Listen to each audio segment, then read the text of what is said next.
We saw the weather about, a day or two before we came, and we were like, oh no. Blazing sun and brutal humidity. The deadliest type of weather isn't a tornado, hurricane, or lightning.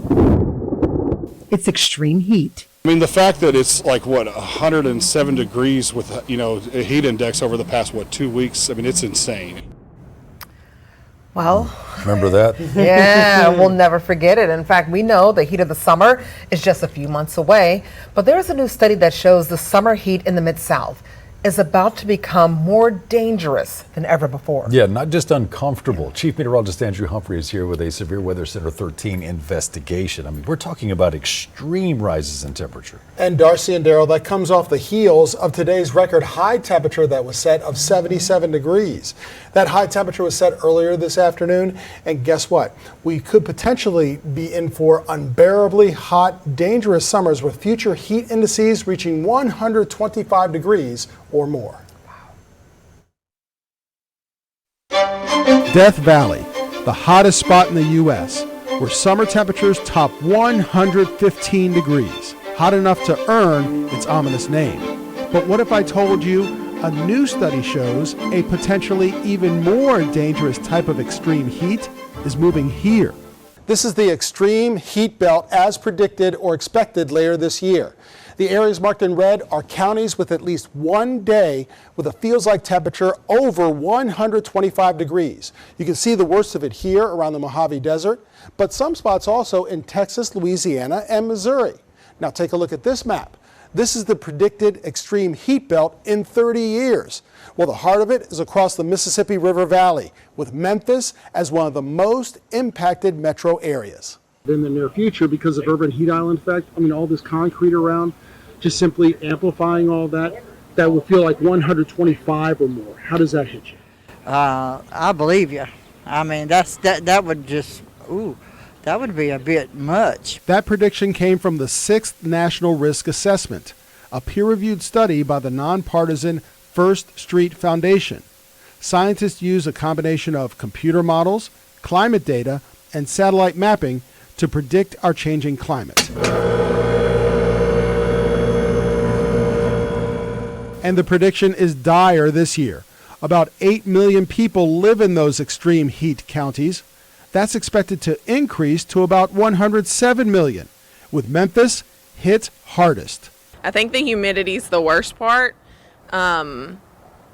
It's just excruciating almost, you're just looking for the AC all the time. Taking a look at the 3 reasons our community is so impacted. First, the new extreme heat belt is focused on the center of the country, with no benefit from a coastal breeze. Then, there's our area's humidity. As the climate gets warmer, hotter air has a greater capacity to hold more water. That elevates the feels-like temperature or heat index and makes our heat that much more dangerous, because in high humidity, it is much more difficult for your body to cool down. Then there's an effect called urban heat island. Asphalt roads, buildings, and parking lots in an urban area like Memphis absorb far more heat than places outside the city with more green spaces, making our temperature in the city even higher. The difference can be up to 7 degrees on a hot summer's day. Oh, it's ridiculous. So hot. The good news is that I'm in the medical group at the Tennessee Air National Guard, so most of the time we get to stay in the air conditioning. To Shelby County Health Director Dr. Michelle Taylor, an increase in extreme heat brings new challenges to public health. Hospitals could see an increase in cases of heat stroke and respiratory distress, and people who work outdoors become more at risk for illness. So we know that working in extreme heat can cause damage to the kidneys, mainly because when you work in extreme heat, even if you're staying hydrated, your kidneys are having to work overtime to keep up with the heat and keep up with your water consumption. Extreme heat also furthers complications to people with chronic illness. A National Institutes for Health study focused on Memphis found a 25% increase in cardiovascular mortality rates during heat waves. The greatest impact from urban heat island tends to be on densely populated, low-income communities with high concentrations of people living with chronic health problems. And with rising heat inevitable, it creates an urgent need for our community to focus on healthy lifestyles. And so this is an example of how we tell people to keep their hearts healthy. And if they're already dealing with cardiovascular disease or chronic heart disease, to let them know about the dangers of extreme heat. So let's see how we can expect Memphis to change. First, in heat waves.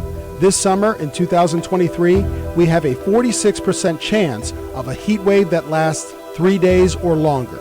In 2053, that grows to an 85% chance. Also in 2023, we expect 7 days with a heat index above 109 degrees, triple that in 30 years. You'll run your air conditioning for 214 days this year, stretch that to 223. And those extreme 125-degree days, don't expect any this year, but by 2053, expect at least 2. It's astonishing. Exactly. Now, while the predictions are dire, they are not written in stone. So preparation is key. Monitoring your health, paying attention to weather reports, especially when there are warnings about high heat and humidity. And folks can still take action by creating more green space, especially here in the city, and limiting or even eliminating, possibly, the urban heat island effect. But it remains to be seen.